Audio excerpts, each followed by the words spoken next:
Hello प्यारे बच्चों, कैसे हो।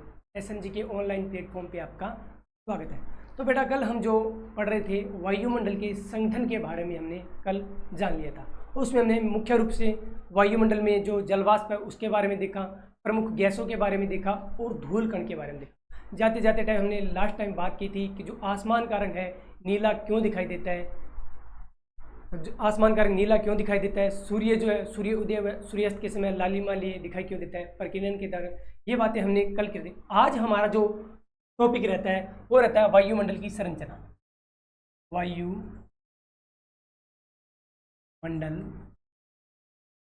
की संरचना। तो बेटा आज हमारा जो मुख्य रूप से टॉपिक रहेगा वायुमंडल की संरचना रहता है। वायुमंडल की जब बेटा हम संरचना की बात करते हैं तो वायुमंडल की संरचना को भी हम दो भागों में डिवाइड करके पढ़ते हैं। वायुमंडल की संरचना को भी हम दो भागों में डिवाइड करके पढ़ते हैं। एक तो आता है प्राचीनतम वर्गीकरण। प्राचीन वर्गीकरण जो आपके लिए बहुत महत्वपूर्ण रहता है। जो बच्चे सैनिक school, military school, army school की तैयारी कर रहे हैं उनके लिए बेटा प्राचीन वर्गीकरण से ही प्रश्न पूछा जाता है। दूसरा जो वर्गीकरण आता है नवीनतम वर्गीकरण, जिसे नवीन वर्गीकरण बोला जाता है। नवीन वर्गीकरण बोला जाता है। प्राचीनतम वर्गीकरण जो बेचा है तापमान के आधार पर, बेटा इसका जो वर्गीकरण किया है तापमान तापमान के आधार तापमान के आधार पर इसका वर्गीकरण किया गया। जबकि नवीनतम जो वर्गीकरण है रासायनिक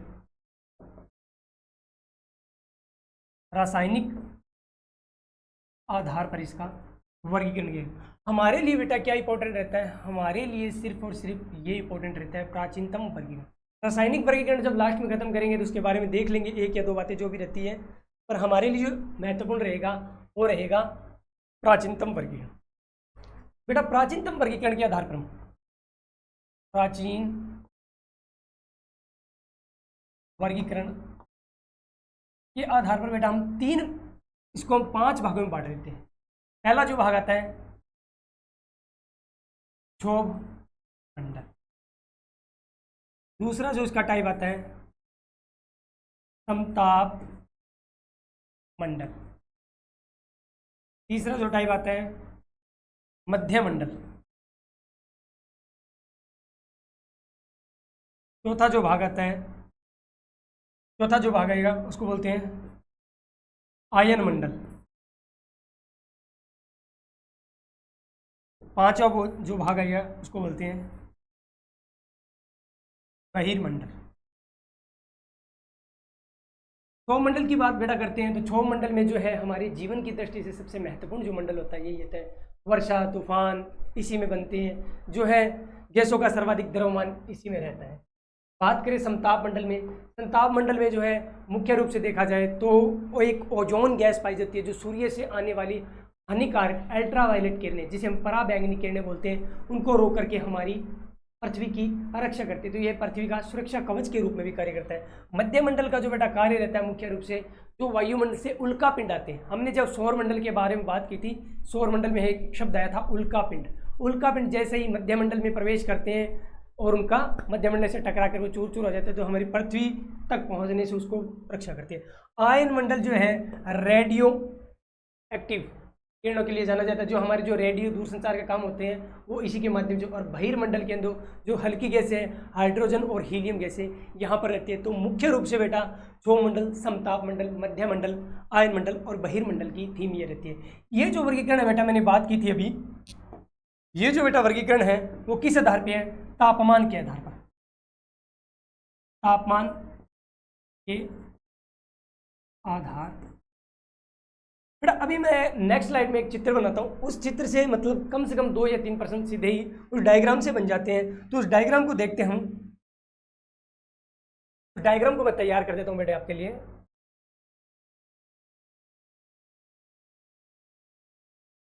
एक मिनट बेटा कलर सेट कर लेते हैं इसका।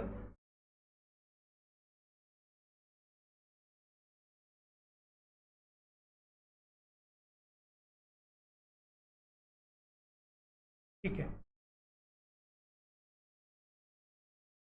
इस डायग्राम के अंदर बेटा क्या होता है कि हमें मुख्य रूप से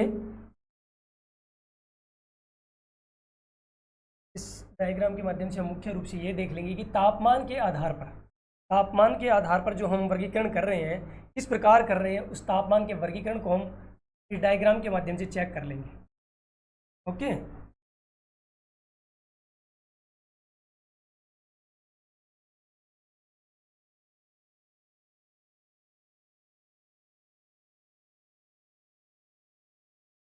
चलो जी,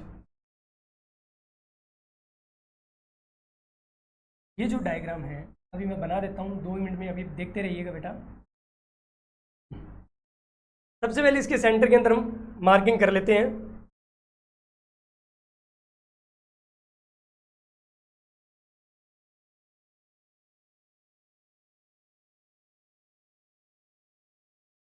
यहाँ पे मैंने 0 नंबरिंग दे दी है, 0, 10, 20, 30, 40, 50, 60, 70, 80, 90 और यहाँ पर आते आते हमने तो ये रहता है माइनस के अंदर। 0 से हम इधर चलेंगे तो माइनस के अंदर इस साइड में हम प्लस में कर लेते हैं। 10, 20, 30, 40, 50, 60, 70, 80, 90 और यहाँ पर ये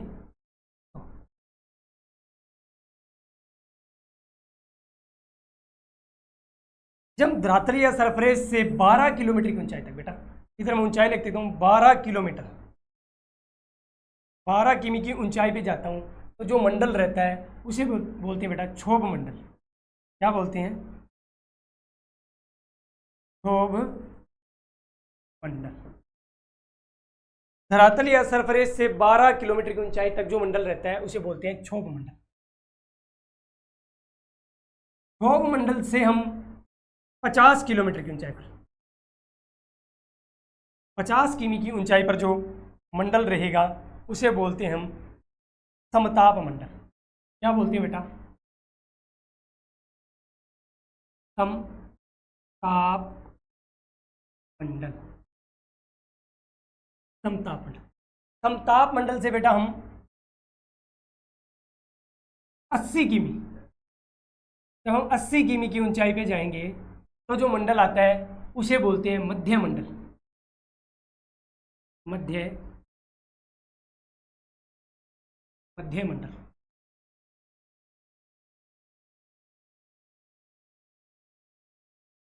मध्य मंडल से 640 किलोमीटर बेटा, 640 किलोमीटर की ऊंचाई पे जाते हैं तो रहता है आयन मंडल।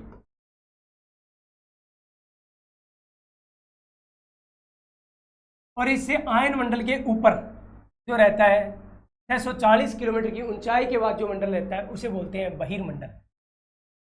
बहिर्मंडल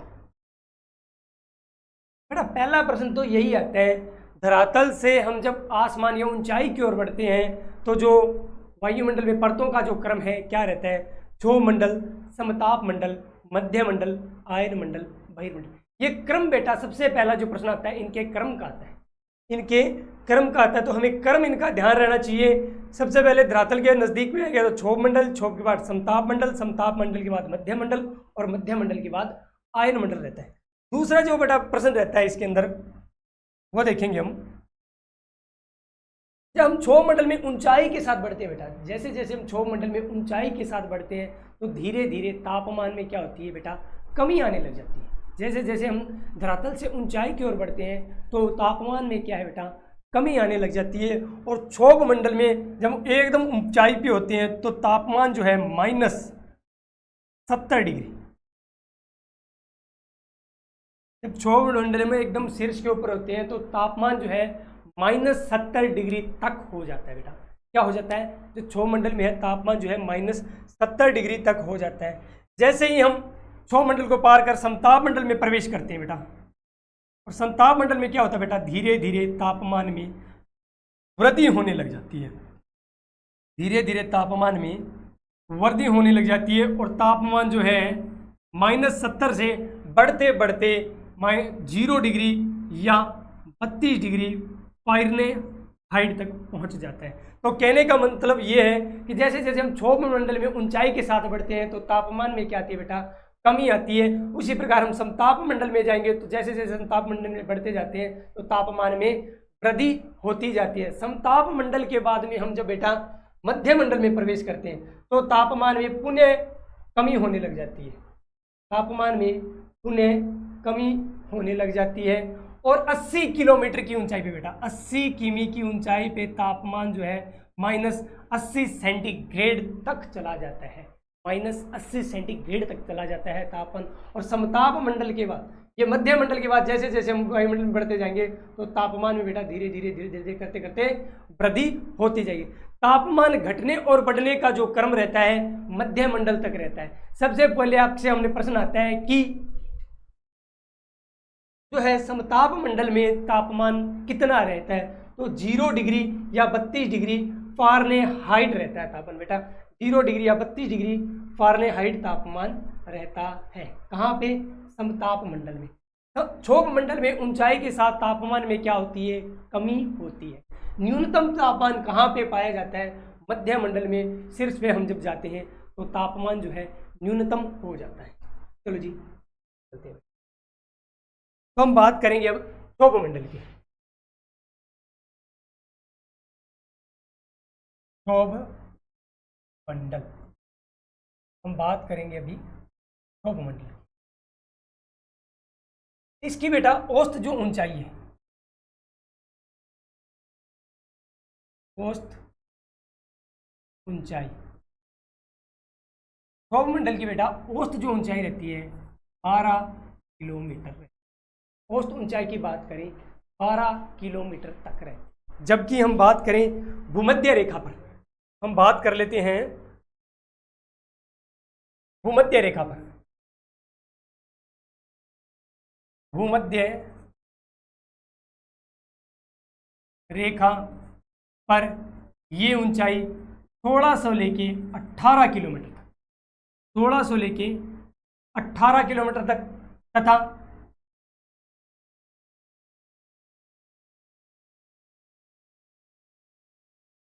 ध्रुवों पर ये ऊंचाई, ध्रुवों पर ये ऊंचाई बेटा जो रहती है 6 से 8 किलोमीटर के मध्य रहती। देखो कैसे बेटा,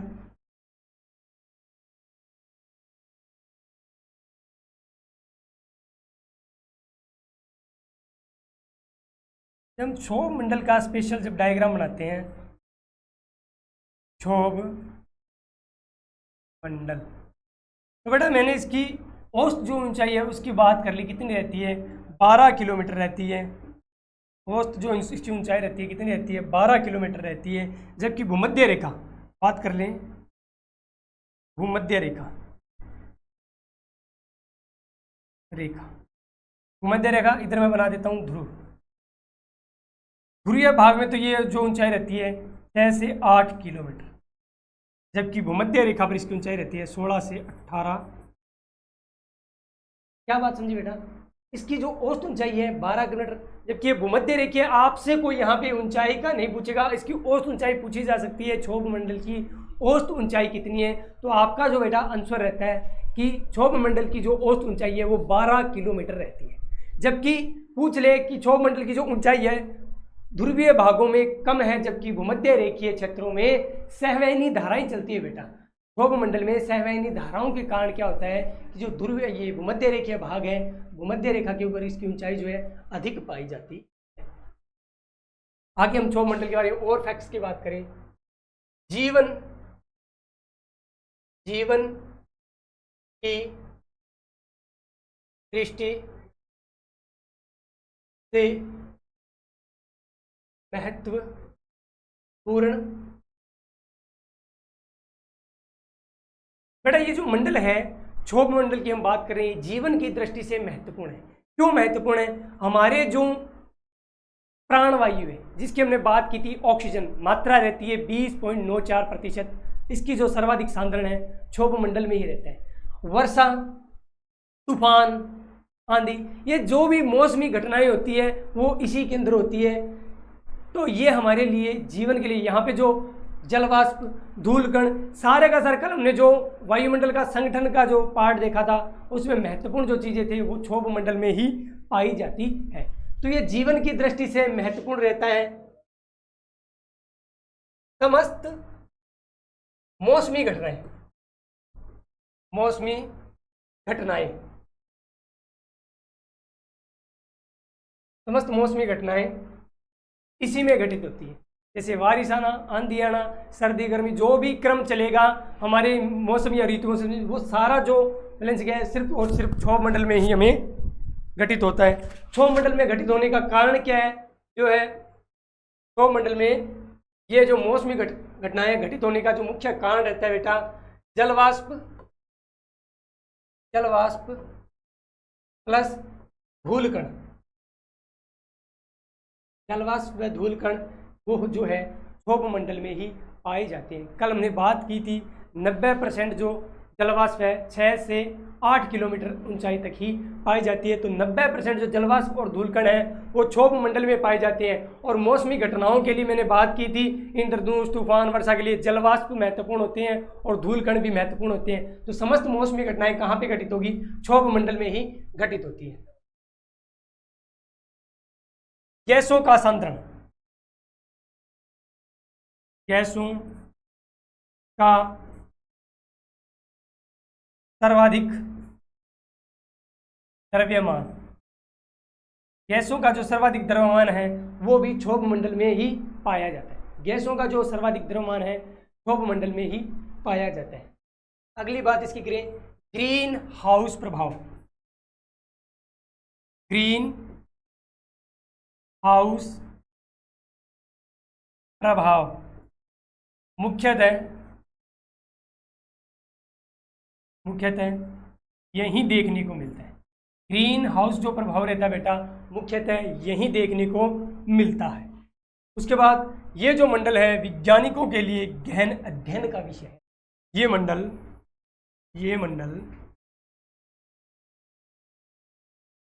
वैज्ञानिकों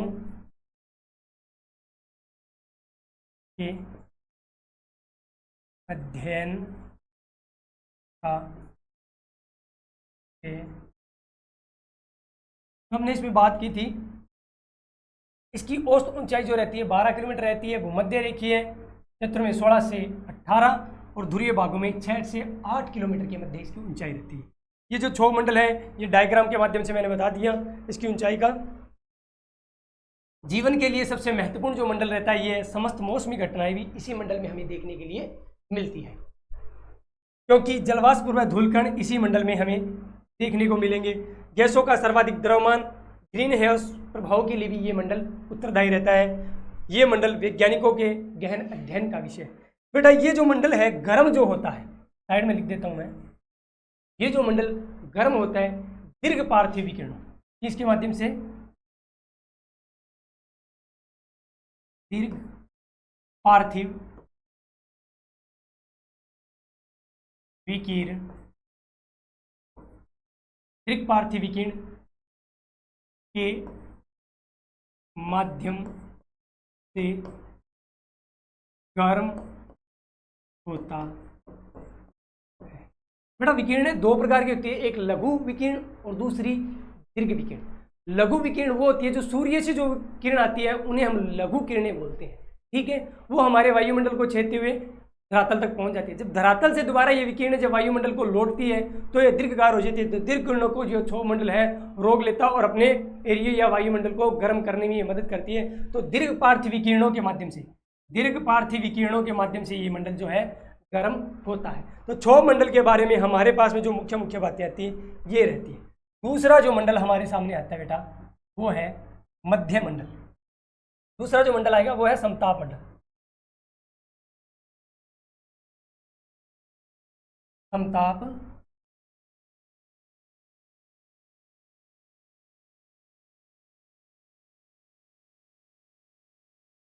दूसरा जो मंडल हमारे सामने आता है वो है समताप मंडल। औसत ऊंचाई की बात करते हैं इसकी। औसत ऊंचाई,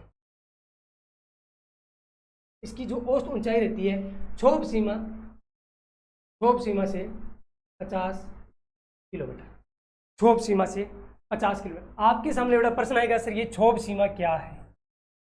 क्षोभ सीमा नाम आता है क्षोभ सीमा। ये औसत ऊंचाई रहती है, क्या लिख सकते हैं? क्षोभ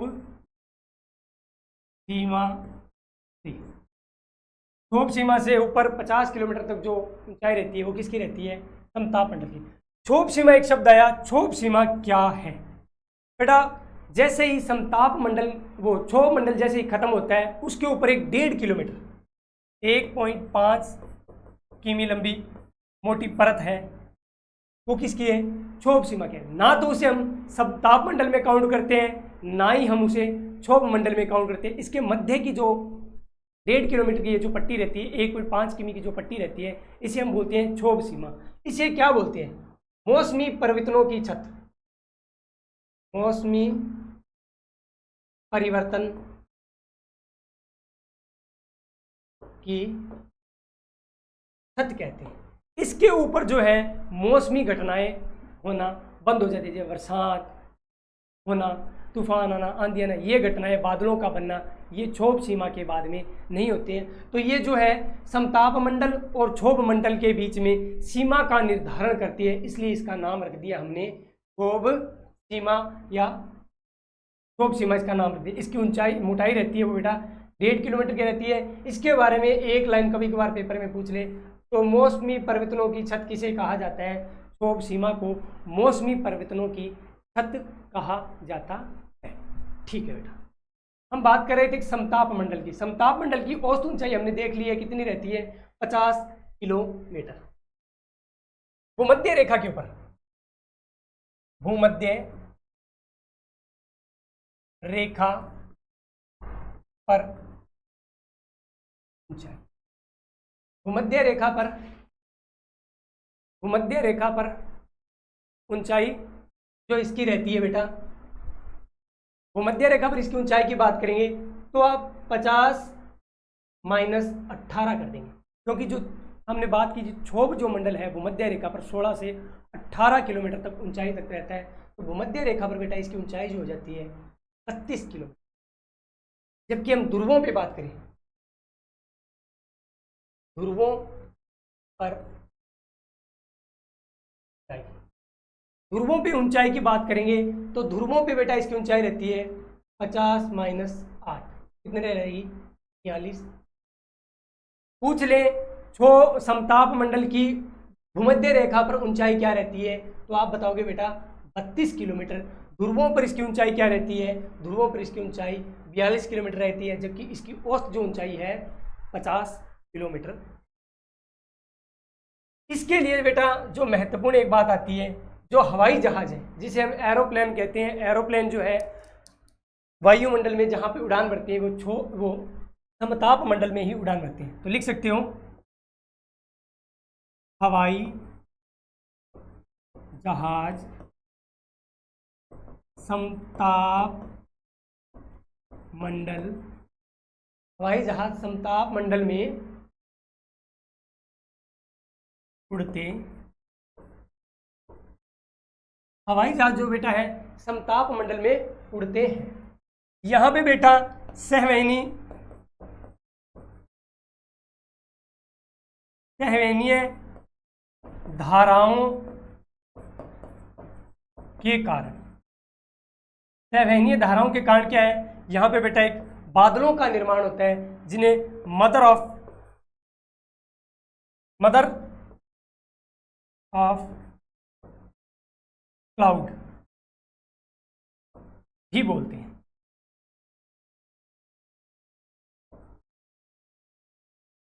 ठीक है बेटा, नेक्स्ट जो बात आती है इसमें, यहाँ पे जो प्रमुख रूप से जो गैस पाई जाती है ओजोन गैस पाई जाती है। ओजोन गैस मुख्यतः पाई जाती। हमने बात की थी इस मंडल में जो तापमान है धीरे धीरे बढ़ने लग जाता है। हमने बात की थी इस मंडल में जो तापमान है धीरे धीरे बढ़ने लग जाता है। किस कारण बढ़ता है? ओजोन गैस के कारण। ओजोन गैस के कारण तापमान में वृद्धि।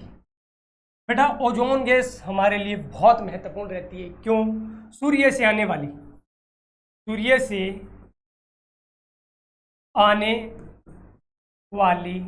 अल्ट्रावायलेट या पराबैंगनी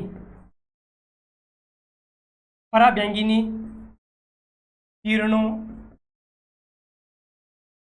से हमारी सुरक्षा करती। ये क्या है? पृथ्वी का कवच।